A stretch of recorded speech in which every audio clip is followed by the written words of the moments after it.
हे उत्तर कदाचित एक्सपेक्टेड नसेल माझ्याकडून, पण पॅरिस आणि बेल्जियमची जी कॅपिटल आहे ब्रुसेल्स, ह्या 2 सिटीज मला अतिशय अनसेफ वाटल्या. म्हणजे आफ्रिकन मायग्रंट्स जे आहेत ते ब्लॉगर्सना मारतायत वगैरे. इकडे सोलो जर एखादी मुलगी गेली तर जाऊ शकत नाही का? नाही, तो तिथे एका कोपऱ्यात जेलबंद करून त्या मुलीचा तो पुतळा आहे तिकडे, which is heart breaking. Only girls trip. Female solo ट्रॅव्हलर्सना अशा ठिकाणी जाऊन दुसऱ्या सोलो ट्रॅव्हलर्स भेटतात. BTSचा मेंबर आहे जिमिन, तर त्याचं एक कॅफे आहे आणि BTS मेंबर्स खास बघायला जातात ते कॅफे. आयफेल टॉवर हा लांबून किंवा खालून बघण्यात जी मजा आहे किंवा त्या क्रूजमधून, ती त्याच्या वरनं शहर बघण्यात येत नाही. युरोपमध्ये सगळ्यात सुंदर कंट्री कोणती वाटली? स्वित्झर्लंड अतिशय सुंदर आहे. माउंट टिटलिस जो आहे तर तिथेच ते दिलवाले दुल्हनिया ले जाएंगेचं पोस्टर आहे. तर ते बॉलिवूडचं सगळ्यात फेवरेट टाउन आहे. तो हॉलंड असा शब्द उच्चारला की पहिल्यांदा तुमच्या डोळ्यासमोर जे चित्र येतं विंड मिल्स आणि ते असे टिपिकल फॅक्टरीज त्या किंवा ट्युलिपचे गार्डन्स, तर तसं आहे. तू लक्झेंबर्गला पण गेली होती. तिथे असं होतं की बापरे, हे लोक केवढी श्रीमंत असतील. मुली कॅसिनोमध्ये जातात का? ऑफकोर्स जातात. ती लोक पार थप्पीच्या थप्पी घेऊन बसलेली असतात पैशांची. पुढे असं खूप वाईट अनुभव आला का? खरं तर म्हणजे लोक जे म्हणतात ना इंडियन्स बरोबर रेसिझम होतं, ते आम्ही पण अनुभवलं. म्हणजे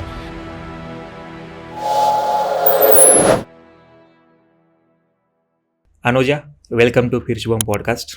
थँक्यू सो मच. तू खूप इंटरनॅशनली फिरत असतेस, तर आत्तापर्यंत तुझे टोटल किती देश झालेत फिरून? माझे 15 देश झालेत आत्तापर्यंत. पहिला देश कोणता होता?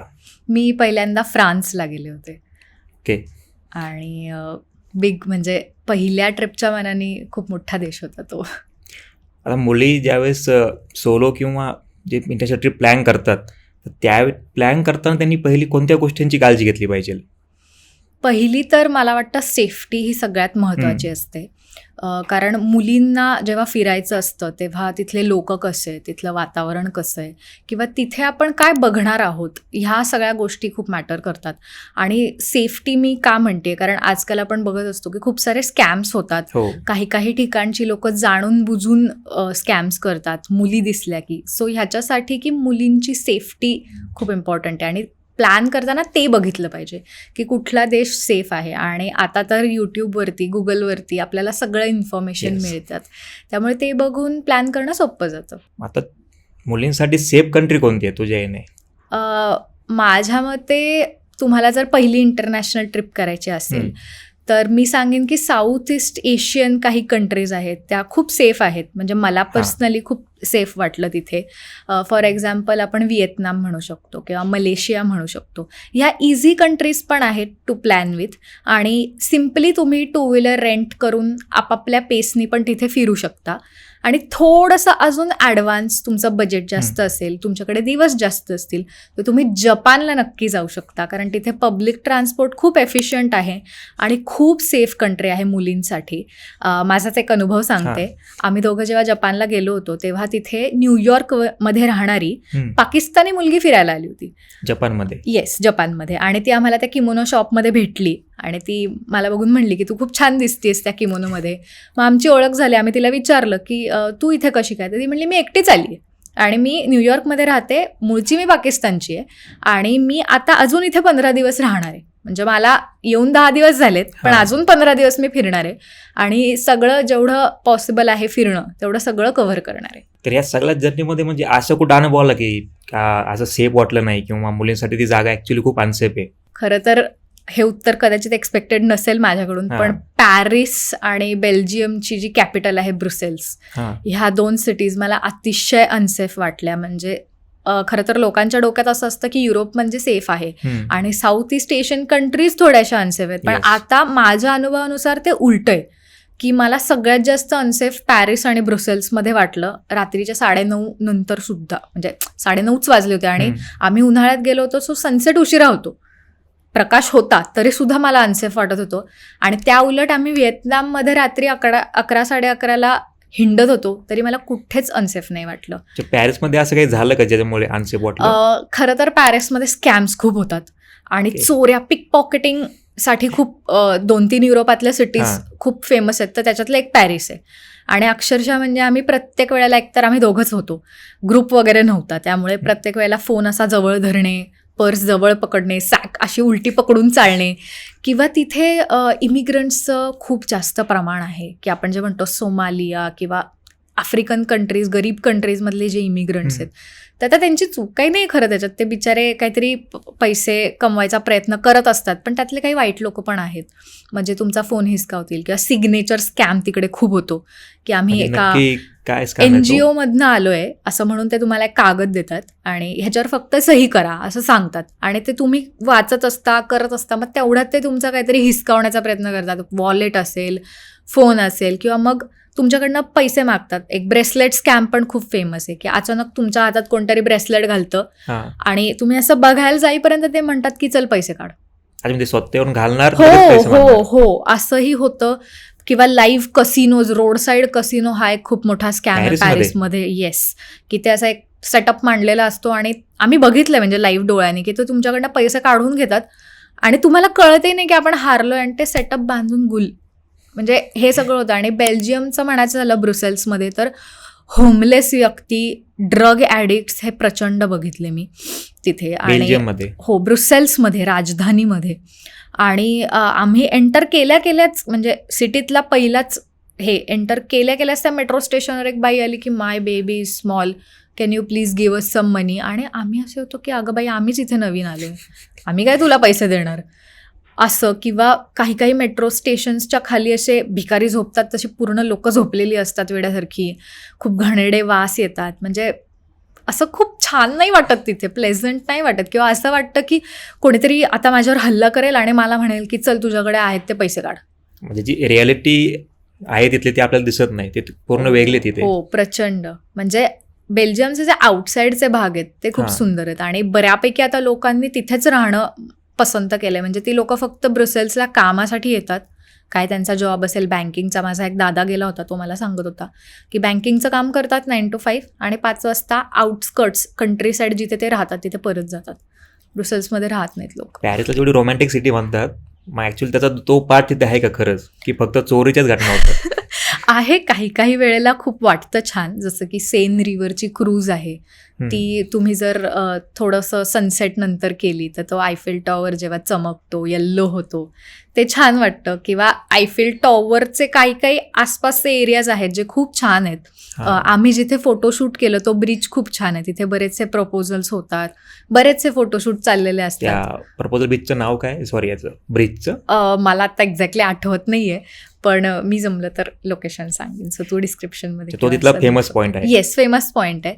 सो तिथे बरेचसे मॅरिड लोक पण येऊन फोटोशूट करतात. सो आहे तसं बऱ्यापैकी, पण आता ते अनफॉर्च्युनेटली थोडंसं कमी होत चाललंय, विच इज हार्ट ब्रेकिंग. म्हणजे तिकीट वगैरे कसं आहे त्याचं? तिकीट महाग आहे की स्वस्त आहे? आयफेल टॉवरचं हो.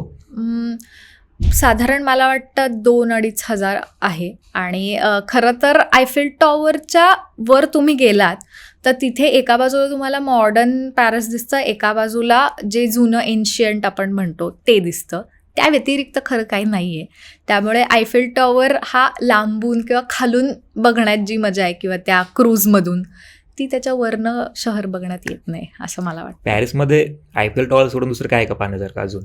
लूर म्युझियम आहे जिथे मोनालिसा आहे आपण हां. म्हणतो, किंवा वर्सेसचा पॅलेस आहे, फ्रेंच रिव्हॉल्युशन. आणि तुम्हाला अगदीच काहीतरी वेगळं करायचं असेल तर तुम्ही डिझनीलँडला जाऊ शकता. माझं पहिलं डिझनीलँड होतं आयुष्यातलं, आणि मला माहितीसुद्धा नव्हतं खरं तर की पॅरिसमध्ये डिझनीलँड आहे. सो तुम्ही असे बरेच अजून काही गोष्टी आहेत. ऑपेरा गॅलरी आहे किंवा गार्नियर म्हणून एक जागा आहे, ते सुद्धा तुम्ही एक्सप्लोअर करू शकता. जर तुम्हाला म्युझिकमध्ये इंटरेस्ट असेल तर ते ऑपेरा थिएटर आहे, तर तिथे होतात शोज, तुम्ही तेही बघू शकता. ते शोज अटेंड कसे करायचे? जर आपण ॲज ए इंडियामध्ये आपण जर गेलो फिरायला तर त्या शोचं तिकीट आपल्याला माहित नाही कुठे काढायचं. बरोबर, कधी ते शो त्यांचे खूप हाऊसफुल असतात. ऑफिशियल वेबसाईटवरती तुम्हाला मिळून जाईल, किंवा क्लूक नावाचं जे ॲप आहे, गेट युअर गाईड, क्लूक, याच्यावरती तुम्हाला वेगवेगळे तिकीट्स मिळतात ह्या शोजचे, ज्याच्यावरती तुम्ही ऑफिशियली तिकीट काढून जाऊ शकता. ही ॲप्स खूप सेफ आहेत. आम्ही ऑलमोस्ट बऱ्याच जे काही टुरिस्ट अट्रॅक्शन्स असतात त्याचे तिकीट्स आम्ही क्लूक आणि गेट युअर गाईडनीच काढतो. इवन आयफेल टॉवरची पण आम्ही जी टूर घेतली होती गायडेड, तर ते सुद्धा आम्ही क्लुकवरनंच केलं होतं. अतिशय उत्तम गाईड आला होता आम्हाला आणि त्याने आम्हाला सगळी माहिती सांगितली. So it is very trusted. युरोपमध्ये सगळ्यात सुंदर कंट्री कोणती वाटली? युरोपमध्ये मला स्वित्झर्लंड विदाऊट एनी डाऊट. म्हणजे मी ज्या 6 कंट्रीज केल्या त्यातली स्वित्झर्लंड अतिशय सुंदर आहे आणि अतिशय स्वच्छ आहे. लोक चांगले आहेत आणि सेफसुद्धा आहे. म्हणजे आपण आता पॅरिस आणि ब्रुसेल्सबद्दल बोललो तर कम्पेअर्ड टू दॅट स्वित्झर्लंड खूप सेफ आहे. स्वित्झर्लंडमध्ये अशी जागा कोणती की जी मुलींना खूप आवडेल? कारण आपण बघितलं असं की बॉलिवूड पिक्चरमध्ये शाहरुख खानने खूप वेळा तिथे खूप गाणी शूट झाले, शाहरुख खान, काजोलचे. आणि एक रोमॅन्टिक स्पॉट म्हणून स्वित्झर्लंडला बघतो आपण ना, तर मुलींचं एक स्वप्न असतं की त्या ठिकाणी आम्हाला जाऊन फोटो काढायचे किंवा फिरायचे. तर असे कोणते स्पॉट तू एक्सप्लोर केले जाऊन? माउंट टिटलिस जो आहे तर तिथेच ते दिलवाले दुल्हनिया ले जाएंगेचं पोस्टर आहे आणि खरंच खूप सुंदर जागा आहे. तिथे खाली एक लेक पण आहे, लेक ट्रप्सी म्हणून. तर तिथे सुद्धा आम्ही गेलो होतो आणि खूप सुंदर जागा आहे. आणि ॲक्च्युली ना स्वित्झर्लंडमध्ये काही काही जागा ज्या आहेत त्या लोकांना सगळ्यांना ऑलमोस्ट माहिती आहे की युंगफ्रोयॉक असेल, ज्याला टॉप ऑफ युरोप म्हणतात, ती पण एक खूप सुंदर जागा आहे. माउंट टिटलिस जसं मी म्हटलं. पण त्याच्या व्यतिरिक्त काही काही ऑफबीट ठिकाणं सुद्धा आहेत स्वित्झर्लंडमध्ये. जसं तुम्ही लुझन म्हणा, लुझन नावाचं एक तिथे गाव आहे लुझन, जे माउंट टिटलिसला जायलाच तिथे जावं लागतं. तर तिथून एक फेरी असते. ॲक्च्युली ते खूप रॅन्डम होतं. आमच्याकडे वेळ होता माउंट टिटलिस बघून आल्यानंतर, तर आमच्याकडे स्विस पास असल्यामुळे त्यात ते इन्क्लूड असतं कुठलाही पब्लिक ट्रान्सपोर्ट. तर आम्ही असा विचार केला, अरे आत्ता इथे फेरी आहे. तर त्या माणसाला विचारलं ही किती वाजताची आहे? तो म्हटलं आत्ता 5 मिनिटात निघणार आहे. तुमच्याकडे स्विस पास असेल तर तुम्ही जाऊ शकता. आम्ही विचारलंही नाही ती कुठे जाणार आहे. आम्ही बसलो रॅन्डमली. 1 तास तिथून वेगीस नावाचं एक गाव लागतं, तिथे गेलो आम्ही 1 तास त्या फेरीने. पूर्ण लुझन लेक ती फेरी फिरते आणि तिथे तुम्हाला सोडते. तुम्ही चालत एक्सप्लोअर करू शकता आणि तिथे खूप सुंदर त्या लेक व्ह्यू जो आपण म्हणतो लेक साईड, खूप सुंदर आहे ते. आणि तिथे आम्ही जाऊन ड्रोन शॉट्स पण घेतले. कोणी काही बोललं नाही आम्हाला. तिथे ड्रोन अलाउड आहे? हो, अलाउड आहे. अनलेस तुम्ही कोणाला त्रास देत नाही आहे किंवा मिलिटरी पोलीस एरिया नाही आहे तर तसं तुम्ही करू शकता. आणि परत येताना सेम त्याच फेरीने तुम्ही लुझनला परत येऊ शकता. तिथे काय पाहतात आपलं, म्हणजे ज्यावेळेस ती फेरी जाते ते काही गाईड करतात? नाही नाही नाही, काही नाही. तुम्हाला अख्खा लेकचा आणि त्या पूर्ण लुझनचा व्ह्यू दिसतो आणि ते आपण म्हणतो ना की असं गोल एक राऊंड मारल्यासारखी ती फिरते. आणि दुसरं म्हणजे एक खूप जागा फेमस आहे अजून, ती म्हणजे लॉटरब्रुनन असं एक तिथे. तर ते बॉलिवूडचं सगळ्यात फेवरेट टाऊन आहे. तुम्ही जर अजनबी बघितला असेल पिक्चर बॉबी देओल आणि अक्षय कुमारचा, तर त्याच्यात सुद्धा ते गाव घेतलंय त्यांनी. बऱ्याच पिक्चरमध्ये ते गाव असतं आणि तो एक असा मागचा धबधब्याचा व्ह्यू आहे, तोही खूप फेमस आहे. स्वित्झर्लंडची मुंबई म्हणावं लागेल शूटिंगसाठी. हो हो हो हो, अगदी अगदी म्हणू शकता. स्विस पास काय असतो मग तिकडे नक्की? स्विस पास म्हणजे तुम्हाला दिवसांचे काही स्लॉट्स असतात. म्हणजे तुम्ही जितके दिवस स्वित्झर्लंडमध्ये आहात, समजा फॉर एक्झाम्पल 4 असेल, 7 असेल, 10 असेल, तर त्या वेगवेगळ्या अमाऊंटचा पास असतो. आणि त्या पासमध्ये तुम्हाला अनलिमिटेड पब्लिक ट्रान्सपोर्ट असतो. कुठलाही मोड, मेट्रो असू दे, ट्रेन असू दे, बस असू दे, फेरी असू दे, कुठल्याही पब्लिक ट्रान्सपोर्ट तुम्ही कितीही वेळा वापरू शकता. आणि तो पास कितीला भेटतो? मला वाटतं तो साधारण 4 दिवसाचा 300 स्विस फ्रँकला आहे. सो मला वाटतं काहीतरी INR 20-21 हजार वगैरे. त्याच्यामध्ये आपण कुठेही किती वेळा फिरू शकतो? हो, पब्लिक ट्रान्सपोर्ट तुम्ही कितीही वेळा जाऊ शकता. मला वाटतं 20 ते 30 हजाराच्या पर पर्सन, 20 ते 30 हजार त्याच्या. आणि त्याच्यावर बेनिफिशियल आहे का तेवढं? हो, कारण त्याच्यावरती तुम्हाला टुरिस्ट अट्रॅक्शन्स जे असतात ना त्याच्यावरही डिस्काउंट मिळतो. म्हणजे टॉप ऑफ युरोपच्या तिकीटवर तुम्हाला 25% डिस्काउंट मिळतो. त्यामुळे आम्हाला त्याचा खूप फायदा झाला होता की ते तिकीट खूप महाग आहे टॉप ऑफ युरोपचं, कारण it is one of the most famous tourist attraction. आणि लोक जातात म्हणजे जातातच, कारण स्वित्झर्लंडला येऊन तुम्ही ते नाही बघितलं तर कायच बघितलं असं. त्यामुळे त्याचा फायदा नक्की होतो तुम्हाला. युरोपमध्ये फिरताना तर मुलींना फूड खूप आवडतं एक्सप्लोर करायला. तुम्ही वॅफल असेल किंवा अजून फ्रेंच फ्राईज जे आपण मॅगडीमध्ये खूप खातो, तर अशा युरोपमध्ये असे काही फूड कल्चर वेगळं आहे का की जे आपल्या इकडे भेटतं तिकडे पण भेटतं, पण दोघांचे टेस्ट खूप वेगळे आहेत? बरोबर. बेल्जियन वॉफल जे आपण म्हणतो तर ते आपल्याकडे तर खूप फेमस आहे, तुम्ही बघितलं असेल. तर ते आम्ही तिथे जाऊन पहिला आमचा फोकस होता की आम्हाला ते खायचं आहे, की आता आपण बेल्जियममध्ये आलो आहे तर इथलं फूड, चॉकलेट्स, फ्रेंच फ्राईज. आणि तुम्हाला नावावरून असं वाटतं की फ्रेंच फ्राईज फ्रेंच असतील, बट ॲक्च्युली तसं नाही आहे. फ्रेंच फ्राईजचा जन्म हा बेल्जियमचा आहे. अच्छा, ते बेल्जियमचं आहे. येस, ते त्या लोकांनी इन्व्हेंट केलंय. आणि दुसरं म्हणजे आपण जो वॉफल इथे खातो पुण्यात किंवा भारतात, तर तो वॉफल आणि बेल्जियमचा ॲक्च्युअल वॉफल ह्याच्यामध्ये खूप जास्त फरक आहे. म्हणजे असं वाटतं की अरे इथे आपण काय म्हणून तो देतोय, बेल्जियमचा आहे म्हणून देतोय, पण ते तसं ॲक्च्युली नाही आहे. तिकडची फूड क्वालिटी खूप वेगळी आहे. आणि तिथे ना एक इंटरेस्टिंग अशी फॅक्ट आहे की तो जो स्क्वेअर आहे मेन ब्रुसेल्सचा, ते खूप चॉकलेट शॉप्स आहेत, खूप असे फूड शॉप्स आहेत. तर तुम्ही तिथे गेलात तर तुम्हाला एक असं शू करणाऱ्या मुलाच्या शेपचे सगळे चॉकलेट्स दिसतील, कॅन्डीज दिसतील, आईस्क्रीम दिसतील, सगळे जे खाण्याचे पदार्थ आहेत. वॉफल सुद्धा आम्ही त्याच शेपचा बघितला. तर तिथे तो एक मनेकन पीस नावाची एक जागा आहे, जो छोटा मुलगा असा छोटा पुतळा आहे त्याचा, आणि तो शू करतोय असं तिथे तो पुतळा आहे. आणि ते फेमस आहे, खूप फेमस आहे ब्रुसेल्समध्येच. येस, ग्रँड स्क्वेअरच्याच जवळ आहे, हार्डली 2 मिनिटं तिथून. आणि त्याची गोष्ट अशी काहीतरी आहे की कोणीतरी बॉम्ब ठेवला होता, मग त्या मुलाने त्याच्यावर शू केली आणि तो बॉम्ब फुटला नाही, अशी ती दंतकथा आपण एक म्हणू शकतो, किंवा त्याच्या मागचं काहीतरी हिस्ट्री आहे त्याला. पण लोक आवर्जून बघायला जातात. आणि जसा मुलगा आहे तशी मुलगी पण आहे. तर हे आम्हाला तिथे गेल्यावर कळलं. तर आम्ही आधी तो मुलगा बघितला आणि मग मी मला म्हणलं अरे मुलगी पण आहे, आपण मुलगी पण बघायला जाऊ, काय केलंय नक्की हे बघूया आपण. आणि आम्ही गेलो तर बापरे, ती मुलगी इतक्या घाणेरड्या गल्लीत कुठेतरी तिचा पुतळा होता. म्हणजे मुलाचा अगदी असा छान चकाचक एकदम फाउंटन वगैरे केलाय त्यांनी, मस्त कोपरा सजवलेला. आणि मुलीचं असं कुठेतरी एका अशा हिप्पी गल्लीत जिथे सगळे बार्स आहेत, लाऊड म्युझिक आहे, लोक स्मोक करतायत आणि नशे चाललेत, अशा गल्लीत त्या मुलीचा होता. त्या गल्लीच्या एंडला आम्ही पोहोचलो. ह्याला म्हटलं नक्की बघ तू गुगलचं लोकेशन व्यवस्थित आहे ना, कुठे आणलंय आपल्याला. आणि खरंच तो तिथे एका कोपऱ्यात जेलबंद करून त्या मुलीचा तो पुतळा आहे तिकडे. म्हणजे एवढा डिफरन्स की मुलीला त्यांनी बिचारीला त्या जेलबंद करून असं ठेवलंय आणि ह्याला मात्र अगदी एकदम प्राऊड असल्यासारखं. तिकडे सोलो जर एखादी मुलगी गेली तर जाऊ शकत नाही का? नाही, तो एकदम अनसेफ एरिया. मी पिनाक बरोबर होते तरी सुद्धा मला असं होत होतं की आपल्या दोघांनाही काहीतरी करतील, तू चल इकडनं. म्हणजे नॉट जस्ट मी मुलगी आहे म्हणून मला काहीतरी, पण तुलाही पैसे मागतील, मे बी काहीतरी होईल, आपण पटकन जाऊ इकडनं, असं झालं होतं मला तेव्हा. आता एवढ्या सगळ्या एक्सपिरियन्समध्ये स्टे खूप इम्पॉर्टंट आहे. मग स्टे निवडताना तुम्ही कशी काळजी घेतली? मी असं म्हणेन की तुम्ही जर पॅरिस फॉर एक्झाम्पल बघत असाल, की चला आपण समजा एका सिटी वाईज बघूया, तर तुम्ही थोडंसं आउटसाईडला तुमचा स्टे चूज करू शकता. आयफेल टॉवर हा मेन खूप टुरिस्ट एरिया आहे, म्हणजे टुरिस्ट अट्रॅक्शन ते मेन असल्यामुळे तिथे स्कॅम्स जास्त होतात किंवा तिथे अनसेफ जास्त त्यामुळे वाटतं, कारण खूप लोक असतात तिथे.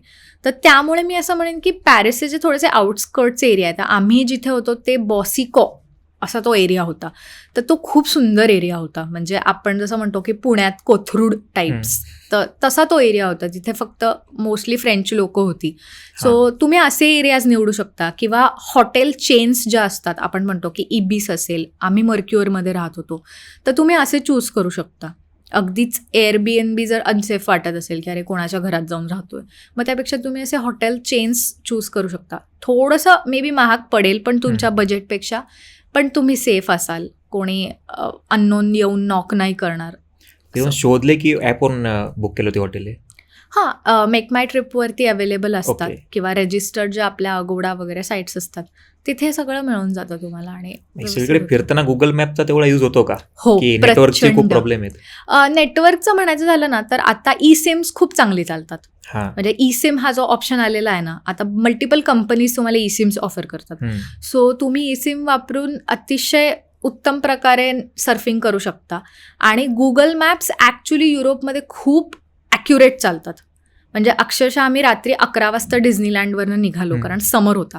सो ते फायरवर्क संपून निघायला 11 वाजले. गुगलवर 11:04ची ट्रेन होती.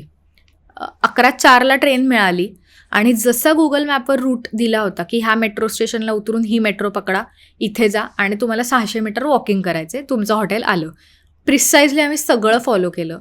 अतिशय व्यवस्थित पोचलो आम्ही. कुठेही प्रॉब्लेम येत नाही. गुगल मॅप सगळीकडे चांगले चालतात एक्सेप्ट कोरिया. ओके. कोरियामध्ये गुगल मॅप कोरियामध्ये गुगल मॅप्स नाही चालत. कोरियामध्ये त्यांचं एक वेगळं ॲप आहे मॅप्सचं, ते तुम्हाला इन्स्टॉल करावं लागतं. कोरियाहून आठवलं की तर BTS खूप फेमस आहे मुलींमध्ये.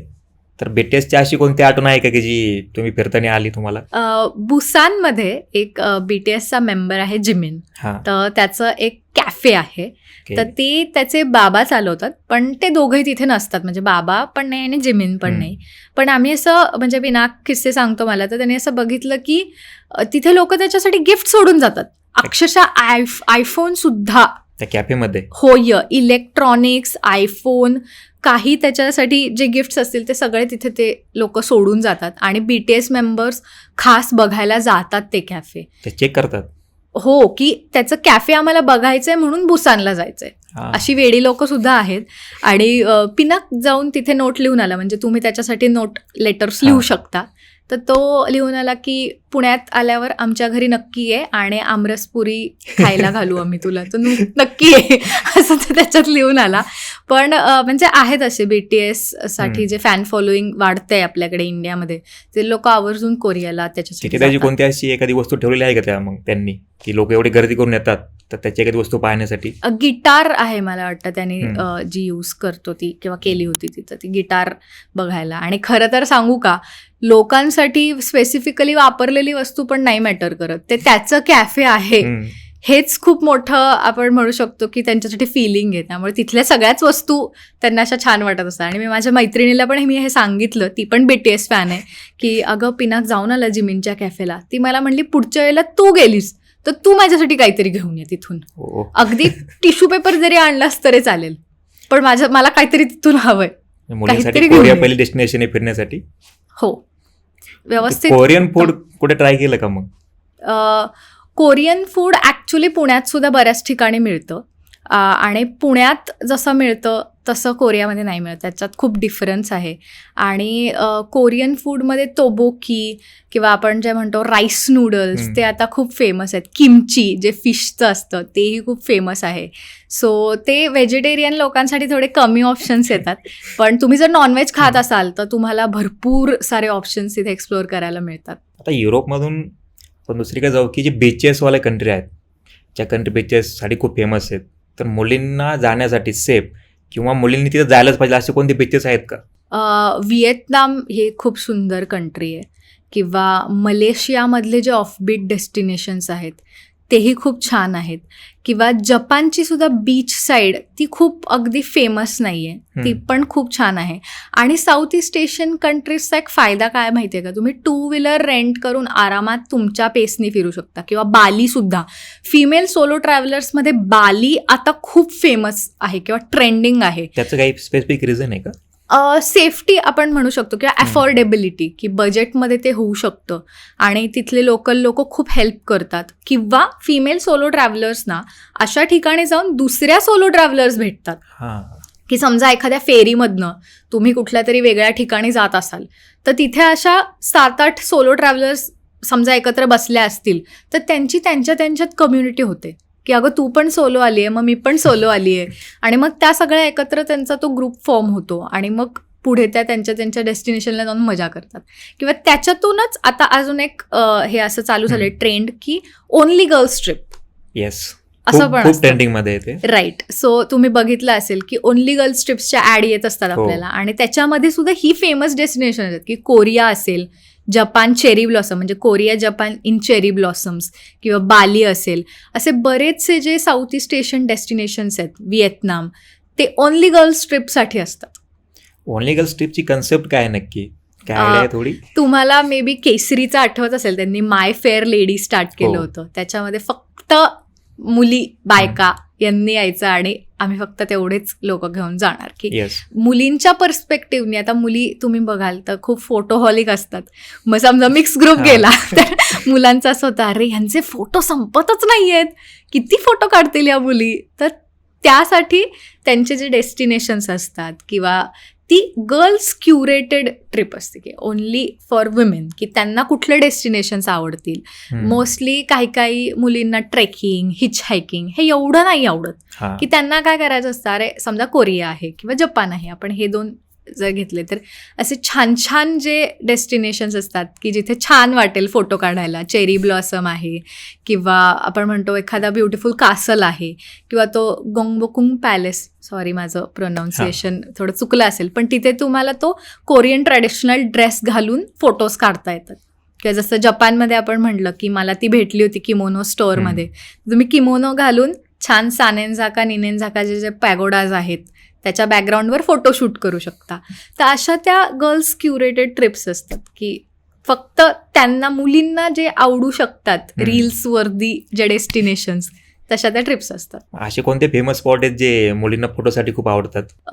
आपण कॉन्टिनेंट वाईज जाऊयात. तर युरोपमध्ये तुम्ही जर म्हणाल तर स्वित्झर्लंड आहे, पॅरिसमध्ये ऑफकोर्स आयफेल टॉवर वगैरे आहे, किंवा युरोपमध्ये ॲम्स्टरडॅम जी नेदरलँडची कॅपिटल आहे ती खूप फेमस आहे. तिथे ट्युलिप गार्डन्स आहेत, किंवा ऑल द इयर म्हटलात तुम्ही तर तिथे ते एक झांसशान नावाची एक जागा आहे जिथे प्रॉपर विंडमिल्स आहेत.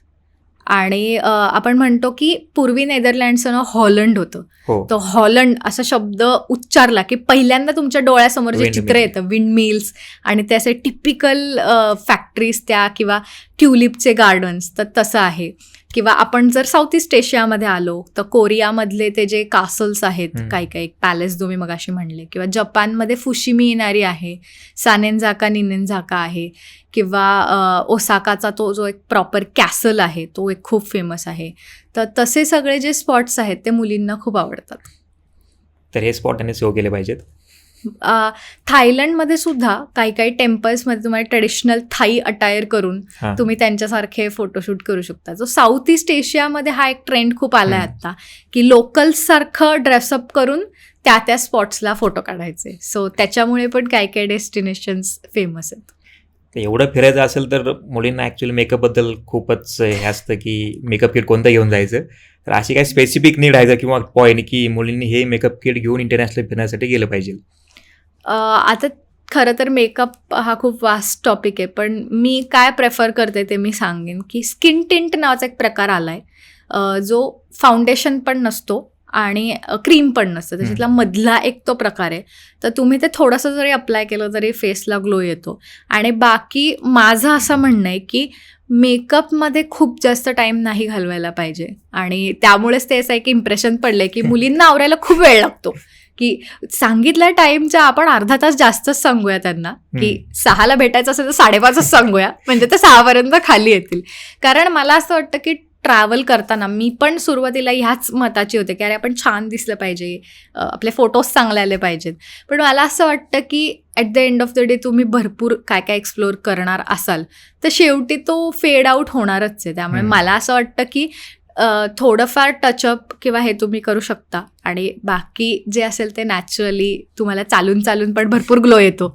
त्यामुळे मेकअपवर थोडासा कमी फोकस ठेवला तर चालू शकता असं मला वाटतं. तू लक्झमबर्गला पण गेली होती, तर लक्झमबर्गचा अनुभव कसा होता? लक्झमबर्गचा अनुभव खूपच छान होता. जगातले सगळ्यात श्रीमंत लोक तिथे राहतात. येस, आणि आम्ही ते बघितलंय डोळ्यांनी, म्हणजे ते खोटं नाहीये. ॲव्हरेज सॅलरी किती असते? ऐकलं की 1 ते 2 कोटी असते म्हणून. मी त्याच्यापेक्षा असं म्हणेन की आम्ही ऍक्च्युली बघितलंय की ती श्रीमंती कशी असते, की कॅज्युअली अशी टेस्ला, मिनी कूपर, BMW सगळ्या लक्झरी गाड्या पार्क केल्या होत्या. म्हणजे भारतात किंवा पुण्यात आपल्याला अशा लक्झरी गाड्या 1-2 दिसतात की समजा अरे फेरारी लावली तिकडे, असं होतं. तिथे कॅज्युअली या सगळ्या गाड्या लावल्या होत्या. एका ठिकाणी आम्ही गेलो होतो की अगदी 10-12 मिनी कूपर अशा दिसतात एकामागे एक गेलेल्या. त्यामुळे तिथे असं होतं की बापरे ही लोक केवढी श्रीमंत असतील. आणि तिथे एक तर खूप चांगला एक मुद्दा आहे की पब्लिक ट्रान्सपोर्ट फ्री आहे पूर्ण. येस, कुठलंही ट्रेन, मेट्रो, बस, ट्रॅम सगळं फुकट आहे. तुम्हाला काही लागत नाही, पास पण घ्यावा लागत नाही. बऱ्याच ठिकाणी असं असतं ना की प्रीपेड पास असतो, तुम्ही 100 युरो भरा आणि घेऊन जा आणि अनलिमिटेड फिरा. पण तिथे तुम्हाला काहीच लागत नाही. तुम्ही डायरेक्ट बसमध्ये चढा, बसा, उतरा. आणि एवढं करून सुद्धा फुकट पब्लिक ट्रान्सपोर्ट पण वेळेत असतो. म्हणजे आम्ही बघितलं, आमची 7:40ची बस होती, तो माणूस 7:35ला येऊन बसमध्ये बसला ड्रायव्हर, आणि आम्ही सुद्धा बसलो आणि 7:40 म्हणजे 7:40ला बस तिथून हलली. इतकं ॲक्युरेट, म्हणजे फुकट असून सुद्धा त्या लोकांकडे असं फिलिंग नाहीये की आम्ही तुम्हाला फुकट सर्व्हिस देतोय ना, मग ठीक आहे 5 मिनिटं लेट झालं तर काय प्रॉब्लेम आहे, असे फुकटच आहे. आपल्याकडे हे बरोबर. असतं ना, पण तिथे तसं नाहीये की फुकट असलं तरी 7:40 म्हणजे 7:40. ठिकाण ते एकदम सेफ आहे मुलींसाठी. हो, व्यवस्थित. फक्त तिथे कसं आहे, ती रिचेस्ट कंट्री जसं हो. आपण म्हणतो GDP वाईज, तर तिथले लोक खूप वर्कहॉलिक आहेत. तर त्यामुळे तिथे तसं फारसं करण्यासारखं काही नाही आहे. तुम्ही जर पार्टी किंवा एन्जॉयमेंट म्हणून लक्झमबर्गला जाणार असाल तर काही पॉईंट नाही आहे, कारण तिथली लोक नाही आहेत अशी. ते 9 to 5 वालेच आहेत. त्यामुळे एका पॉईंट नंतर तिथे शुकशुकाट असतो की लोक घरी जातात. त्यामुळे असं खूप काहीतरी पार्टी कल्चर असेल किंवा लोक छान रिलॅक्स करत ड्रिंक करतायत, तर असं काही नाही आहे तिथे. मुलींसाठी असे कोणते पार्टी प्लेसेस आहेत का जे खूप फेमस आहेत आणि जे तुम्ही बघितलेत जाऊन? व्हिएतनाममध्ये होचिमिन सिटी फेमस आहे, किंवा कोरियाचं म्हणाल तर म्योंगडोंग स्ट्रीट आहे. जपानमध्ये शिबुया, शिंजुकू, डोटनबोरी हे काही काही पार्टी प्लेसेस आहेत. आता डोटनबोरीचंच बोलायचं झालं तर डोटनबोरीमध्ये आम्ही होतो तेव्हा रात्री 9:30ला पोलीस काहीतरी अनाऊन्स करत चालले होते. म्हणजे ते असं फिरत होते पुढे पुढे जात, आणि आम्हाला कळत नव्हतं ते काय बोलत होते. पण आम्ही बघितलं की ते ॲज सून ॲज ती अनाऊन्समेंट चालू झाली, लोक तो एरिया सोडून दुसरीकडे जायला लागले. म्हणजे बहुतेक घरी निघत असतील ते. तर बहुतेक ते ह्याबद्दल बोलत होते की आता तिथे जपानमध्ये मी काही काही असं बघितले की आफ्रिकन मायग्रंट्स जे आहेत ते व्लॉगर्सना मारतायत वगैरे. की हो, व्लॉगर्सनी साधे प्रश्न जरी विचारले तरी ते त्यांना मारतायत. आणि जपानमध्ये अजून एक म्हणजे तो स्कॅम म्हणू शकतो की तो एक प्रकार चालू आहे की अशा छान छान कार्टून टाईप दिसणाऱ्या मुली असतात, तर त्यांच्या हातात एक बोर्ड असतो की साधारण 1000 येनमध्ये फॉर एक्झाम्पल तुम्हाला एवढे एवढे ड्रिंक्स मिळतील, अनलिमिटेड ड्रिंक्स मिळतील. मग त्या अशा मुद्दाम फॉरेन टुरिस्टना पकडतात आणि ते घेऊन जातात त्यांच्या त्या बारमध्ये, आणि प्रत्यक्षात दारू प्यायल्यानंतर ते बिल जास्त येतं म्हणजे त्यांनी सांगितलेल्या अमाऊंटपेक्षा. आणि ती जर तुम्ही भरली नाही किंवा तुम्ही तिकडनं निघून गेला तर ते तुम्हाला मारतात, ते पैसे द्या म्हणून. आणि ते बरेचदा ते आफ्रिकन इमिग्रंट्स किंवा मायग्रंट्स जे कोण असतील ते असतात.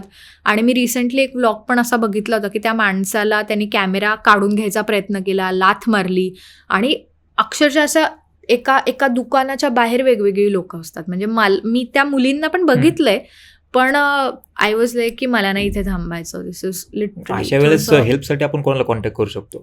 तिथे काही काही वेळेला पोलीस उभे असतात, सो तुम्ही जाऊन त्यांना डायरेक्ट मदत मागू शकता. म्हणजे त्या माणसाने तेच केलं, मग त्यांनी त्याला सेफली इव्हॅक्युएट केलं. किंवा जो काही जॅपनीज इमर्जन्सी पोलिसांचा नंबर असेल किंवा तिथे कोणी लोकल असेल तर तुम्ही त्यांना हेल्प करू शकता. आणि त्या माणसाच्या हातात कॅमेरा होता म्हणून त्याला फार काही झालं नाही, नुसतं त्यांनी थोडासा भीती दाखवली त्याला. पण जर नसेल तर काही काही लोकांनी रेडिटवर पण हे लिहिलेलं आहे की मला त्यांनी मारलं आणि मी तिकडनं कसा बसा जीव वाचून पळून आलो. पण हे आहे म्हणजे काही काही स्पेसिफिक पार्टी एरियाजमध्ये अशा पण गोष्टी घडतात. मुलींसाठी असे फेमस शॉपिंगचे स्पॉट कोणते आहेत? जपानचं म्हणलात तर डोटनबोरी, अगेन तोच पार्टीचाच जो एरिया आहे. त्याच्याच बरोबर आसपास एक डॉन किओटे म्हणून खूप मोठं 10 मजली दुकान आहे. तर ते खूप मोठं आहे. म्हणजे तिथेच skin care, Japanese skin care पण आता खूप ट्रेंडिंगला आलंय. तर ते असेल किंवा सोव्हिनियर्स असतील तर ते खूप फेमस आहे तिथे. किंवा सगळंच मिळतं ॲक्च्युली तिकडे, खायचं प्यायचं सुद्धा मिळतं. किटकॅट्स असतील, टी-शर्ट्स असतील, तेही सगळं तिथे मिळतं. किंवा तुम्हाला जे हवं आहे ते मॅग्नेट्स, किचेन्स, स्टेशनरी, किंवा आता टोकियोमध्ये गिंझा असेल ते सुद्धा खूप फेमस आहे. आम्ही हाँगकाँगला गेलो होतो तर तिथे एक लेडीज मार्केट असा एक एरिया आहे. तर जसं आपण म्हणतो की पुण्यात हाँगकाँग लेन आहे, तशी ती हाँगकाँगची हाँगकाँग लेन आहे की जिकडे सगळं स्वस्त मिळतं, वॉलेट्स वगैरे. किंवा कोरियाचं म्हणायला झालं तर म्योंगडोंग स्ट्रीट आहे, तिथे पण भरपूर काय काय शॉपिंग तुम्हाला करता येते. आणि प्रत्येक कंट्रीमध्ये एक असं लोकल मार्केट असतंच की तुम्ही जर व्हिएतनामच्या दनांगमध्ये गेलात तर ते सोनट्रा असं नाईट मार्केट आहे. तर तिथेही खूप भारी भारी काय काय गोष्टी मिळतात आणि स्वस्तात मिळतात एकदम. सो तुम्ही फूड तिथे ट्राय करू शकता, स्ट्रीट फूड. ज्यूस खूप छान मिळतो, मँगो ज्यूस, पायनॅपल ज्यूस, किंवा बांबूच्या काही काही वस्तू असतील, चप्पल असेल, किंवा होईयान जे आपण बघितलं असेल लँटर्न्सचं तिथे शो असतो दर नाईटला, तर तिथेही खूप छान छान गोष्टी मिळतात. बांबूची चप्पल असेल, बांबूच्या पर्सेस असतील, किंवा अगदीच अनएक्सपेक्टेड तुम्हाला गोष्ट घ्यायची असेल तर तुम्ही जर्सी घेऊ शकता. जर्सी? येस, नायकेच्या जर्सीज तिथे मिळतात होइयांमध्ये. म्हणजे ते आहे खरं तर लँटनचं गाव, पण तिथे तुम्हाला जर्सीज, स्पोर्ट शूज हे सुद्धा मिळतात. ते स्वस्त मिळतात? स्वस्त असं नाही म्हणणार मी, पण साधारण एक 2,000 पर्यंत वगैरे बार्गेनिंग केलं तर 1,500-2,000 पर्यंत तुम्हाला जर्सी मिळते. पण जे आपले क्रिकेट फॅन असतात किंवा बास्केटबॉल फॅन्स असतात तर ती लेकर्सची वगैरे जर्सी तुम्हाला तिकडे मिळून जाईल. मग या सगळ्यात आता बजेट प्लॅनिंग पण करायला लागत असेल ना, की हे बजेट प्लॅनिंग कसं करायचं? बजेट प्लॅनिंगसाठी मला वाटतं सगळ्यात महत्त्वाचं असतं तुमचं फ्लाईट आणि अकोमोडेशन. आता पीक सीझनमध्ये सगळ्यात महाग फ्लाईट्स असतात. जर तुम्ही आत्ता बघितलं तर साकुरा चेरी ब्लॉसम सीझन आपण म्हणतो, जो फेब्रुवारी-मार्चमध्ये असतो, तर तेव्हा जपान आणि कोरियाच्या फ्लाईट्स खूप महाग असतात. सो आय वुड सजेस्ट की तुम्ही जेव्हा जाणार आहात, जेव्हा प्लॅन करताय, तर शोल्डर सीझनसाठी प्लॅन करा. जसं आम्ही जपान ऑटममध्ये गेलो होतो, तर तेव्हा फ्लाईट तिकीट किंवा अकोमोडेशन कम्पॅरेटिव्हली स्वस्त असतं. आणि अजून एका गोष्टीवर तुम्ही पैसे वाचवू शकता, ते म्हणजे तुमचं फूड. आता व्हेजिटेरियन लोकांना इंटरनॅशनली बरेच प्रॉब्लेम्स येतात खाण्याचे, तर तुम्ही रेडी टू ईटचं फूड घेऊन जाऊ शकता आणि ते खूप जास्त तुमचे पैसे पण वाचवतं आणि तुमचा वेळही खूप जास्त वाचतो. त्यामुळे तू कॅरी करून घेऊन जाऊ शकतो. येस, कॅरी करून घेऊन जाऊ शकतो. आणि आता तर खूप सारे ऑप्शन्स आलेत. म्हणजे पुण्यातले जे काही काही चांगले चांगले ब्रँड्स आहेत त्यांनी सुद्धा, जसं की कल्याण भेळ, त्यांनी सुद्धा त्यांचे रेडी टू ईट बरेच ऑप्शन्स आता मार्केटमध्ये आणलेले आहेत. आणि ते तुम्हाला आरामात ब्रेकफास्ट किंवा डिनरसाठी उपयोगी पडू शकतं, की फक्त गरम पाणी त्याच्यात घालायचं आणि ते रेडी होतं.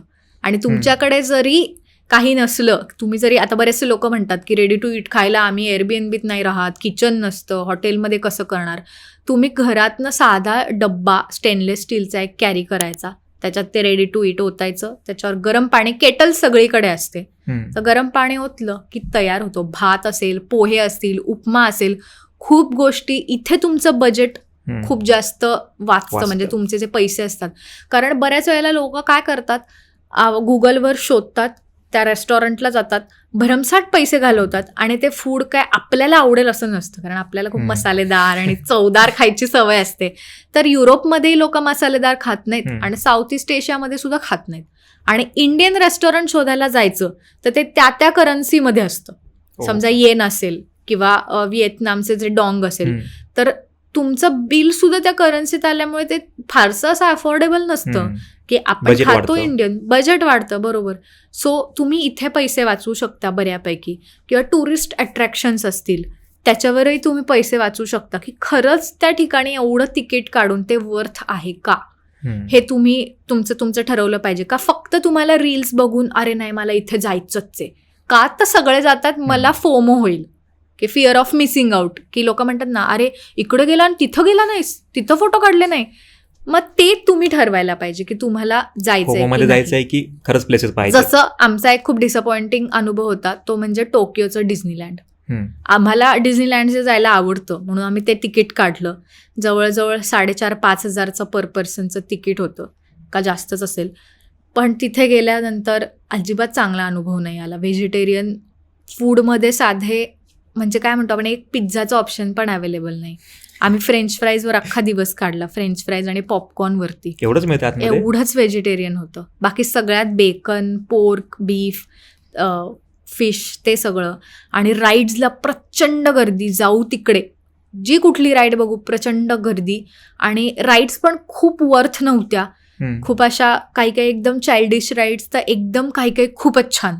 कुठेही तिथे बॅलन्स नव्हता. फायरवर्क्स पण, कासल एकीकडे, फायरवर्क्स दुसरीकडे. सो अशा वेळेला तुम्ही यूट्यूबवर रिव्ह्यूज बघून तुमचे पैसे वाचवू शकता, की खरंच तिथे जायचं आहे का. किंवा आता व्हिएतनाममध्ये जर तुम्ही थंडी पावसाच्या थोड्याशा सीझनमध्ये गेलात, समजा नोव्हेंबर-डिसेंबर आपण म्हणू शकतो, या जानेवारी, तर तिथे बाना हिल्सचा जो गोल्डन ब्रिजचा हँड आहे, तर तो दिसायची प्रॉबेबिलिटी तिथे कमी असते, कारण ते उंचावर आहे. मग तिथे धुकं येऊ शकतं. म्हणजे पिनाकचा पहिल्या वर्षीचा अनुभव होता जानेवारीचा, तो वरती पोचला आणि पाऊस पडायला लागला, त्याला दिसलाच नाही तो हँड. मग त्याच्या उलटं जेव्हा आम्ही मेमध्ये गेलो तेव्हा व्यवस्थित ऊन होतं, तर दिसायला लागला. सो तुमचं जे प्लॅनिंग असतं त्याच्यावरच तुमचं बजेट ठरणार, की तुम्ही ठरवायचं असतं की मला नक्की तिथे जाऊन काय बघायचंय, काय करायचंय. आणि त्याच्यावर कधी कधी पण अनएक्सपेक्टेड खर्च सुद्धा होतात, की जसं पब्लिक ट्रान्सपोर्ट असेल तर आपल्याला कधी कधी माहीत नसतं किंवा 1-2 दिवस जातात ॲडजस्ट व्हायला.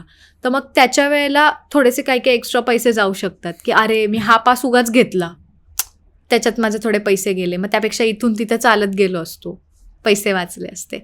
किंवा तुम्ही जेव्हा खूप काय काय चालत पण एक्सप्लोअर करता हो, right. त्याच्यातही खूप पैसे तुमचे वाचतात. की जेव्हा आपण इंटरनॅशनल ट्रिप्स करतो, पुण्यातल्या पुण्यात आपण 1-2 किलोमीटर चालणं शक्य नाहीये, पण जेव्हा आपण इंटरनॅशनली जातो तेव्हा आपण 1-2 किलोमीटर ठीक आहे, चला तेवढेच थोडे पैसे वाचतील म्हणून आपण चालून जातो. मुली कॅसिनोमध्ये जातात का? ऑफकोर्स जातात. मी गेली आहे. कोणते कॅसिनो? मी 2 ठिकाणच्या कसिनोमध्ये गेली आहे. एक म्हणजे मलेशियाला गेंटिंग हायलँड्स म्हणून आहे, तिथे स्काय नावाचा एक कसिनो आहे, तिथे मी गेली आहे. आणि दुसरं म्हणजे मकाऊ, जी गॅम्बलिंग कॅपिटल ऑफ एशिया आहे. येस. मकाऊ नावाची जी टेरिटरी कंट्री जी काय आहे ती, तर त्याची 70% इकॉनॉमी गॅम्बलिंगवर चालते. तर तिथे आम्ही गेलो होतो आणि दोन्ही कसिनो खूप सेफ होते. म्हणजे ॲक्च्युली त्या कसिनोमध्ये जायला एंट्री फी पण नव्हती. फक्त फ्रीमध्ये जाऊ शकता. फक्त तिथे अट एकच असते की तुम्ही फोटोज आणि व्हिडिओ काढू शकत नाही. ते तुम्हाला मलेशियाच्या गेंटिंग आयलँड्समध्ये आम्हाला लॉकरमध्ये ठेवायला लागलं. मकाऊमध्ये घेऊन गेलो होतो आणि तिथे काही काही खूप इझी गेम्स पण असतात. म्हणजे असं नाही की कसिनो म्हणजे जे आपण बॉलिवूड मूव्हीजमध्ये बघतो की तसंही असतं की लोक फार थप्पीच्या थप्पी घेऊन बसलेली असतात पैशांची, पण काही काही फार इझी गेम्स पण असतात. जर तुम्हाला तुमचं लक ट्राय करायचं असेल तर तुम्ही इझी करू शकता. आणि कोणी कोणाच्या नादी लागत नाही तिथे. प्रत्येकजण आपापल्या गेमवर फोकस्ड असतो की अरे मला जिंकायचं आहे. मग काही काही लोक अक्षरशः नोट घेऊन अशी प्रोबॅबिलिटी तिथे काढत बसलेली असतात, पेन्सिल पेन घेऊन, की आत्ता हा नंबर आला, मग ह्याच्या पुढचा हा येणार, मग हा पॅटर्न सुरू आहे. सो तसं कोणी तिथे कोणाला डिस्टर्ब करत नाही.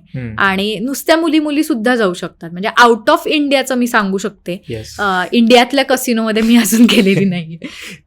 सो तिथे एक्सपिरियन्स कसा होता? म्हणजे आतमध्ये गेलो, खूप कॉस्टली होतं फूड, जसं इकडे तुम्हाला टोकियोला फूड भेटलं नाही, तर कसिनोमध्ये फूड होतं का? कसिनोमध्ये फूड असतं. आता मकाऊचं सांगायचं झालं तर फ्री होतं कसिनो. म्हणजे मकाऊच्या कसिनोमध्ये त्यांनी आम्हाला सांगितलं की तुम्ही कसिनो चेअरमध्ये बसायचं, तुम्हाला खेळायचं नसलं तुम्ही दाखवायचं की मी खेळतीये, हा चला काहीतरी चालू आहे, ओके अच्छा असं चालू आहे का, किंवा असं नीट निरीक्षण करतोय अशी ऍक्टिंग करायची. आणि तुम्ही कॅज्युअली सांगू शकता की मला रेड वाईन हवी आहे किंवा मला रम हवी आहे किंवा मला तुम्ही त्या फूड काउंटरला जाऊन पण खाऊ शकता. सो तुम्हाला ते सगळं मिळून जातं तुम्ही जर त्या कसिनो चेअरमध्ये बसलेला असाल तरी. मग डझंट मॅटर तुम्ही खरंच पैसे लावलेत की नाही, पण तुम्ही घेऊ शकता खायला. गेंटिंग मध्ये आतमध्ये फूड नव्हतं, मलेशियामध्ये फूड नव्हतं, पण मकाऊमध्ये ड्रिंक्स आणि फूड आहे अवेलेबल. कुठे असं खूप वाईट अनुभव आला का आत्तापर्यंत? खरं तर म्हणजे लोक जे म्हणतात ना इंडियन्स बरोबर रेसिझम होतं, ते आम्ही पण अनुभवलं. म्हणजे ॲक्च्युली युरोपमध्ये एवढं नाही कुठे अनुभवायला मिळालं, पण आम्हाला हाँगकाँगमध्ये रेसिझम अनुभवायला मिळालं. आणि अनफॉर्च्युनेटली ती लोक रेसिझम डिफेंड पण करतात.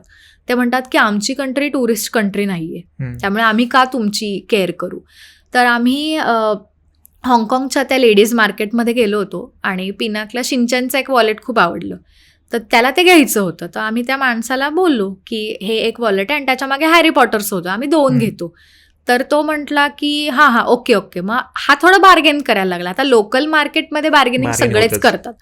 तर हा म्हणला की मी 2 घेतो, 100ला 2 दे, असं काहीतरी त्याने ती रेंज मांडली. तो म्हणला असं केलं त्यांनी फक्त की दे माझ्या हातात. ह्याने दिलं, याला वाटलं पॅक करून देईल वगैरे, जोरात ओरडला गो गो गो फ्रॉम हिअर गो. आम्हाला कळलंच नाही काय झालं. तर त्याने इतका घाण लुक दिला की मे बी त्याला असं म्हणायचं होतं की ह्यांची लायकी नाही आहे घ्यायची, बार्गेनिंग करतायत किंवा काय. त्याला आमचं कलर बघून असं वाटलं असेल की हे इंडियन्स आहेत किंवा हा म्हणजे जो राग आहे तो दिसला की चायनीज नाही म्हणलं तरी आता हाँगकाँग चायनाचाच पार्ट आहे. तर ते असं एक खूप दिसलं. बऱ्याच वेळेला काही काही लोक लुक देतात किंवा ते थोडे हाँगकाँगमध्ये असे बिटर अनुभव आले काही काही पॉईंटला, की बसमध्ये सुद्धा ती लोक बसू देत नाहीत. बऱ्याच वेळेला बसू देत नाही, जागा असेल तरी बसू देत नाहीत. म्हणजे ते असे असं बघतात की जसं काही गुन्हाच केलाय बाबा मी इथे बसून. आणि असं पण नाही की ती सीट कुठल्या वृद्ध माणसासाठी आहे किंवा जे रिझर्व्ड सीट्स असतात त्याच्यावरही आम्ही बसलेलो नाहीये. पण तरी ते, किंवा एअरपोर्ट शटल होती तर त्याच्यात आमच्या बरोबर ज्या मैत्रिणी होत्या त्यांची बॅग ठेवताना चुकली तर तो ड्रायव्हर 4-5 वेळेला ओरडला तिच्या अंगावर की शी वॉज स्टील फिगरिंग आउट. कारण आपण प्लेननी आलेलो असतो, थोडंसं झोप नसते झालेली, त्यामुळे आपण असं फिगर आउट करत असतो की अरे ही बॅग कशी ठेवायची. तर तो तेवढ्यात सुद्धा तिच्या अंगावर जोर होता, ओरडत होता की look how they have kept, तुला तशी ठेवायची आहे. मग ती थोडीशी अँगल सरळ वाकडा तिकडा करताना चुकली तर तो ओरडायला लागला. किंवा मकाऊमध्ये सुद्धा तुम्हाला कंपल्सरी 100 मकाऊ ती जी करन्सी असते त्याचा पास घ्यावा लागतो, नाही तर ते ड्रायव्हर तुम्हाला सुट्टे देत नाहीत. आणि आम्ही अशा 3 ते 4 बसेस सोडल्या कारण ते ड्रायव्हर आम्हाला काही सांगायला पण तयार नाहीत आणि घ्यायला पण तयार नाहीत.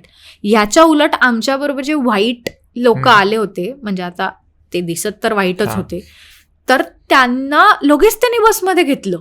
म्हणजे फक्त इंडियन्स दिसले म्हणून मे बी का ब्राऊन लोक आहेत, I don't know the reason. पण आम्ही असं स्वतः बघितलं की ते त्या व्हाईट लोकांना असे हसून खेळून या वगैरे करत होते का ते पोर्तुगीजमध्ये बोलत होते म्हणून. ते मकाऊची जी कोलोनायझेशन आहे ना पोर्तुगीज लोकांचं होतं पूर्वी, तर म्हणून त्याने आत घेतलं. काय रिझन मला माहीत नाही, पण हाँगकाँग मकाऊमध्ये आले असे बिटर अनुभव. आणि मग त्या उलट जपानमध्ये बापरे, म्हणजे त्यांची हॉस्पिटॅलिटी काही विचारायलाच नको, बेस्ट आहे, खूप चांगली आहे. म्हणजे ते लोक अति करतात असं पण आपण म्हणू शकतो की समजा त्यांना सॉरी म्हणायचं असेल तर ते 10 वेळा तुम्हाला सॉरी म्हणतील. की तसंच डिझनीलँडमध्ये एकदा फोटोला ते म्हणले नाही एकच फोटो मिळेल, पण ते एक फोटो मिळेल म्हणून ती मुलगी मला 10 वेळा सॉरी म्हणली की नाही सॉरी आम्ही एकच अलाव करतो, सॉरी अशी पार वाकून ती 10 वेळा मला सॉरी म्हणली. तर त्यांची हॉस्पिटॅलिटी खूपच चांगली आहे. किंवा आम्हाला घर सापडत नव्हतं तर त्या एक म्हाताऱ्या काकू आल्या आणि त्यांनी पार त्या काट्याकुट्यातून रस्ता काढून दाखवला की हे तुमचं Airbnb आहे आणि तुम्ही इथून येऊ नका, तुम्ही त्या बाजूने रस्ता आहे तिकडून या. आणि जोपर्यंत आम्हाला किल्ली मिळेल तोपर्यंत त्या तिथे थांबल्या होत्या. आणि नंतर त्या गेल्या, त्या फक्त म्हणल्या की इथे जास्त आवाज करू नका, लोकल लोक ओरडतील तुम्हाला. किंवा त्यावरून सुद्धा एक कपल होतं, ते पार आम्हाला टॅक्सी मिळवून देण्यासाठी एवढं आमच्याबरोबर पळत आलं. खूप जॅपनीज लोकांची हॉस्पिटॅलिटी नेक्स्ट लेवल आहे. किंवा व्हिएतनामच्या एअरपोर्टवर एक जॅपनीज कपल होतं, तर ते इंडियाला चालले होते. तर त्यांना जसं कळलं की माझ्याकडची छत्री आम्ही जी विकत घेतली आहे ती जपानची आहे आणि ती डायसोमधनं घेतली आहे, त्या इतक्या खुश झाल्या की म्हणजे असं आपण म्हणतो ना आनंदाला पारावरच नाही उरला त्यांच्या. त्या म्हणलं जपान म्हटलं हो निजो सिटी असं त्या इतक्या खुश झाल्या. म्हणजे ती लोक इन जनरलच खूप स्वीट आहेत. भारतासाठी जपान खूपच छान आहे मग. हो, आणि भारतीयांनी तर जायलाच पाहिजे. म्हणजे मुलींसाठी पण खूप सेफ आहे. बऱ्याचशा सोलो ट्रॅव्हलर्स आम्ही बघितल्या आणि त्यातल्याच एका तिच्याशी बोलायची आम्हाला संधी मिळाली. तर ती जवळजवळ आम्ही घरी आल्यानंतर पण 15-20 दिवस तिकडे फिरत होती. आणि बरेचसे खूप छान छान स्पॉट आहेत जे मुली एकट्या पण एक्सप्लोअर करू शकतात. त्याच्यावरून आठवलं की जपानमध्ये लहान मुली एकट्या शाळेत जातात पब्लिक ट्रान्सपोर्टनी. म्हणजे आम्ही एका स्टेशनला उतरणार होतो तर तेवढ्यात एक मुलगी चढली आणि ती वाचत होती पुस्तक. जे मुलीसुद्धा किंवा मुलंसुद्धा शाळकरी खूप शिस्तीची असतात. ती मुलगी अशी वाचत उभी होती आणि आम्हाला उतरायचं होतं म्हणून मी उठले आणि मी तिला तिच्या जवळ जाऊन म्हणले की फक्त सीटकडे बोट दाखवलं कारण लँग्वेज बॅरियर आहे. मग तिला फक्त असं म्हणलं की यू कॅन सीट. तर ती मुलगी ऐकेच ना बसायला, नकोच ऑकवर्डली एकदम नाही मी नाही बसणार अशी एकदम ऑकवर्डली म्हणली. आणि नंतर आम्ही उतरल्यावर असं तिने बघितलं इकडे तिकडे, शी मेड शुअर की नाही ना, मग जाऊन हळूच बसली. आणि मी ते बघितलं की तिने मेक शुअर केलं की आम्ही गेलोय आणि मगच ती जाऊन बसली. किंवा 7-11ची जी चेन आहे ती खूप फेमस आहे तिकडे, तर तिथे एक लहान मुलगी अगदी चिमुरडी आपण म्हणू शकतो 4-5 वर्षाची असेल, सायकलवर गाणं म्हणत आली, सायकल कडेला ठेवली, हातात ॲपल पे दिलं होतं घरच्यांनी, मोबाईल, गेली काहीतरी वस्तू घेतली, काउंटरला मोबाईल दिला आणि वस्तू घेऊन घरी परत गेली. इतकं सेफ आहे. म्हणजे छोट्या मुली सुद्धा सायकलवर इकडे तिकडे मस्त फिरत असतात तिथे, त्यांचं आयुष्य जगतात एकदम खुशीमध्ये. आणि त्यांना माहीत असतं की आपण पब्लिक ट्रान्सपोर्टनी जरी एकटे गेलो किंवा त्यांना मेट्रो कार्ड्स दिलेली असतात तरी कोणी आपल्याला काही करणार नाही. हे एक तिथे आहे. म्हणजे आम्ही बऱ्याच खूप छोट्या छोट्या मुली बघितल्या ज्या एकट्या एकट्या प्रवास करतात तिथे. असे अनुभव दुबईमध्ये आले का? दुबईमध्ये दुबई पण खूप सेफ आहे. म्हणजे मला खूप सेफ वाटलं कम्पेअर्ड टू. आणि बऱ्याच solo female travellers Dubai consider करतात आता. आणि आमच्या एका सँड बोर्डिंगच्या टूरमध्ये, म्हणजे जी डेझर्ट सफारीची टूर होती, तर त्याच्यामध्ये एक मुलगी एकटी आली होती आमच्याबरोबर.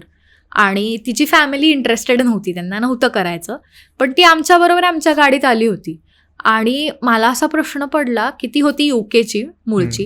आणि मला असा प्रश्न पडला की बापरे, मी जर तिच्या जागी असते तर कदाचित मी नसते म्हणले की ठीक आहे तुम्ही बसा, मी जाऊन येते एकटी. कदाचित मला ते नसतं जमलं. पण मुली हे करतात बाहेर. की मला असा प्रश्न पडला की आम्ही दोघं, आमच्याबरोबर एक पुरुष, ड्रायव्हर पुरुष आणि ती मुलगी, असं 5 जण होतो. कदाचित मी तिच्या जागी असते तर मी नसते असं म्हटले की मी एकटीच जाते, कोण कुठली लोक आहेत माहीत नाही. पण ती आली होती आमच्याबरोबर एकटी. थोडं खूप महाग असतं शॉपिंग बाहेर. तिकडे अशा काही जागा आहे का जिथे स्पेसिफिक प्राईसच्या आतमध्येच वस्तू भेटतात? स्पेसिफिक शॉपिंग मॉल वगैरे? हो, दुबईमध्ये एक असा शॉपिंग मॉल आहे जो कदाचित तिथे पण खूप फेमस आहे, की ऑल अंडर 10 गिफ्ट विलेज. असं गिफ्ट विलेज असं त्याचं नाव आहे. आणि तिथे 10 दिरमच्या आत सगळं मिळतं, काही घेतलं तरी. हो, काही घेतलं तरी. की खजूर सुद्धा तिकडे खूप स्वस्तात मिळतो. किंवा मला तो दुबईचा एक उंट असतो, एक सॉफ्ट टॉय उंटाचं, मला ते घ्यायचं होतं. तर म्हणजे खरं तर मी खूप शॉपिंग नाही करत, पण मला त्या त्या ठिकाणचं सोविनियर किंवा जे आपण म्हणतो फेमस आहे ते आणायला आवडतं. तर मग तो उंट मला घ्यायचा होता. आणि मी बऱ्याच ठिकाणी बघितला, तर तो खूपच महाग होता. म्हणजे 150-200 दिरम सुद्धा मी बघितलेला आहे. तर तो तिथे काहीतरी आम्हाला 2.5-3 दिरममध्ये मिळाला. सो ती एक खूप चांगली जागा आहे. जसं आपलं डीमार्ट असतं की सगळ्या गोष्टीवर ऑफर, तर तसं तिथे सगळं ऑल अंडर 10 दिरम्स मिळून जातं. तर ती मस्ट व्हिजिट प्लेस आहे. हो, जर तुम्हाला लोकांना सुद्धा गिफ्ट घ्यायचे असतील, तुम्हाला स्वतःसाठी काही इलेक्ट्रॉनिक्स घ्यायचे असेल, आता अर्थात ते खूप ब्रँडेड नसतात, पण मी तिथनं एक इयरपॉड घेऊन आले आणि ते खूप उत्तम चालतायत. म्हणजे ते पण असंच काहीतरी 5 दिरमचं वगैरे होतं आणि खूप उत्तम चालतायत. म्हणजे जरी ते काय चायना मेड असेल किंवा कुठले लोकल असेल तरी पण ते चालतंय चांगलं. म्हणजे तुम्ही असं काही गोष्टी घेऊन येऊ शकता. किंवा परफ्यूम आहे, तेही खूप चांगला मिळाला. सो असं तुम्ही तिथून शॉपिंग करू शकता. त्याचं कोणते फेवरेट स्पॉट आहे का जिथे परफ्यूम खूप चांगले मिळतात? दुबईचं जे ओल्ड मार्केट आहे, तर तिथे बरेचसे असे म्हणजे शॉप्स आहेत जे तुम्हाला कस्टमाइज परफ्यूम बनवून देतात. तुम्ही त्यांना, किंवा तुम्ही ते इंस्टाग्रामवरती एक बहुतेक युसुफ त्यांचं नाव आहे का काही, हां, तर ते तुम्हाला बनवून देतात हवा तो फ्रेग्रन्स, असं ते आहे. पण तुम्ही हवा तो नाही, पण तुम्ही नुसतं सांगितलं जरी की मला ह्या प्रकारात हा परफ्यूम पाहिजे, तरी तुम्हाला बरेच ऑप्शन्स तिथे मिळतात. आणि मिडल ईस्ट आपण जे म्हणतो की ते अत्तर आणि ह्याच्यासाठीच खूप फेमस आहे. तर तुम्ही तिथून ते एक आठवण म्हणून नक्की आणू शकता. तर मी एक परफ्यूम त्या ऑल अंडर 10 मधनं घेऊन आले, जो की मला खूप छान वाटला. सो तुम्ही असं नक्की तिथून आणू शकता. ज्या मुली ट्रॅव्हल करणार आहेत, फर्स्ट टाइम जाणार आहेत किंवा जे ट्रॅव्हल करतात इंटरनॅशनली, की त्यांनी त्या गोष्टी पाळल्या पाहिजे किंवा पाहिल्या पाहिजेत? पहिलं तर मी म्हणेन, तुम्ही तुमची ट्रिप जेव्हा प्लॅन कराल, वेल रिसर्च ट्रिप तुमची असली पाहिजे. तुम्हाला सगळं माहीत पाहिजे की आपल्याला काय बघायचं आहे, आपल्याला कुठल्या देशात जायचं आहे, तुम्हाला त्या ट्रिपमधून काय एक्सपेक्टेड आहे, की मला एक्सप्लोअर करायचं आहे, मला पार्टी करायची आहे किंवा मला ॲडव्हेंचर करायचं आहे, हे तुमचं आधी फिक्स पाहिजे. मी तिथे जाऊन ठरवीन, तिथे जाऊन करेन असं नाही. काय होतं ना, जेव्हा तुमचं काही फिक्स नसतं, तुम्ही खूप कन्फ्यूज असता, लोक बरोबर त्या गोष्टीचा गैरफायदा घेतात आणि स्कॅम करतात. मग त्यामुळे मी असं म्हणेन की तुम्ही बजेट वगैरे तर आहेच आहे, पण तुम्हाला एक्झॅक्टली कुठे जायचं आहे, काय करायचं आहे, काय काय पाहायचं आहे, हे एक खूप तुम्ही प्लॅन करणं गरजेचं आहे. आणि दुसरा कॉन्ट्रोवर्शियल मुद्दा आहे आत्ताच्या जमान्यात, पण तुमचा ड्रेसिंग कोड हा व्यवस्थित पाहिजे. तुम्ही ज्या ठिकाणी चाललायत तिथलं डेकोरम आपण जे म्हणतो ते मेंटेन करणं गरजेचं आहे. की काही काही ठिकाणी शॉर्ट ड्रेसेस अलाउड नसतात, ते तुम्ही नाही केलं पाहिजे. तसं की जसं आता आपण म्हणू मलेशियाचं बाटू केव्ज आहे, तिथे ते एक मंदिर आहे, सो तिथे शॉर्ट ड्रेसेस अलाउड नाही आहेत. तुम्ही बीचवर ते घाला, काहीच विषय नाही, पण तुम्ही ज्या ठिकाणी चाललायत तिथलं, किंवा जपानमध्ये सुद्धा काही काही ठिकाणी तुम्ही त्या प्लेसेसचं पावित्र्य राखणं खूप गरजेचं आहे. म्हणजे आत्ता ते खूप एक ट्रेंडिंग आहे की you don't tell me how to dress.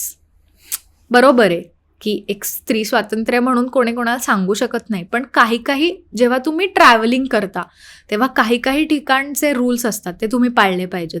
किंवा अबुधाबीमध्ये ते जी खूप ग्रँड मॉस्क आहे तिथे त्यांचा असा रूल आहे की तुम्ही पूर्ण शरीर झाकलं जाईल असे कपडे घालायचे.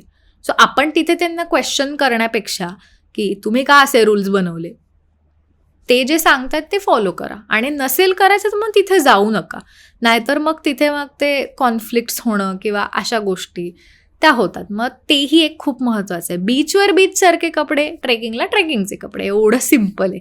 ह्याच्यात आता कुठे फेमिनिझम किंवा इक्वालिटी हा मुद्दा नाही आहे. ट्रॅव्हलिंग करताना त्या गोष्टी लोकल्सला फिलिंग्स असतात त्या गोष्टींबद्दल, तो रिस्पेक्ट मनात ठेवून ड्रेसअप करा, एवढंच माझं म्हणणं आहे. आणि बाकी तुम्ही काय काय सेफ्टी गिअर्स जे असतात ते तुम्ही कॅरी करू शकता. जसं तुम्हाला जर अगदीच वाटलं की मी सोलो आहे तर आता थोडंसं माझ्या सेफ्टी वाईज मी पेपर स्प्रे कॅरी करीन किंवा इमर्जन्सी कॉन्टॅक्ट्स ठेवा तिथले. आणि जर तुम्हाला पहिल्यांदा ट्रॅव्हल करायला टेन्शन येत असेल तर मग त्या एरियामध्ये तुमचं कोणी ओळखीचं असेल, जे तिथे राहत असेल खूप वर्षांपासून, एखादी फ्रेंड असेल, तर तुम्ही त्या कंट्रीला आधी प्रेफरन्स द्या. की अरे माझी जपानमध्ये एखादी मैत्रीण राहतीये तर मी 2-3 दिवस तिच्याबरोबर सुरुवातीला फिरेन आणि मग माझं फिरेन. अगदीच एखाद्या कंट्रीत एकदम एकटीने जाण्यापेक्षा तुम्ही असंही करू शकता की माझे नातेवाईक ह्या कंट्रीत राहतात, मग मी त्या कंट्रीपासून सुरुवात करीन आणि मग हळूहळू फ्लाईट, अकोमोडेशन, एअरबीएनबी ह्याचा अनुभव मी एकदा घेतल्यानंतर मी हळूहळू वेगवेगळ्या कंट्रीज एक्सप्लोअर करेन की जिथे मी कधीच गेलेली नाही किंवा कोणीच राहत नाही.